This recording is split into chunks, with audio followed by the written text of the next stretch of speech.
Since we are heading into a sprint weekend and the sprint calendar for 2026 was released recently, I wanted to compare the 2025 sprint tracks with the 2026 tracks and decide in which year we are racing the more suitable tracks for sprint racing.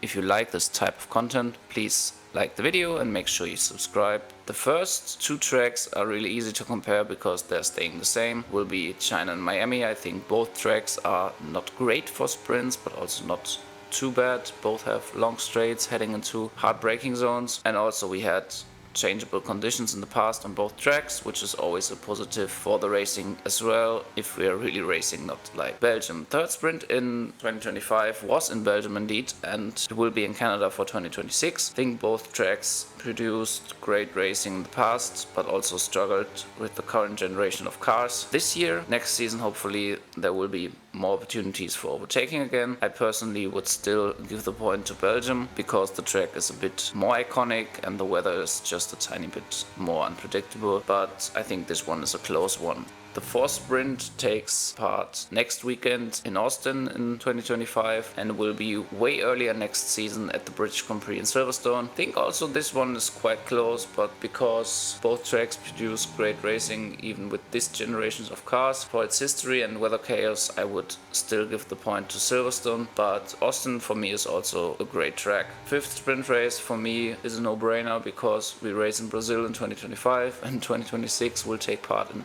Zandvoort in the Netherlands. For me so far, I think Brazil has produced the best sprint races on average, and I'm surprised that they are going to lose their sprint next year. The only good point about Zandvoort is the unstable weather, but you also have this in Brazil too. Don't get me wrong, I like Zandvoort as a track, and with the banked corners it gives you something different, but the track's character is a bit like Monaco with nearly no overtaking spots.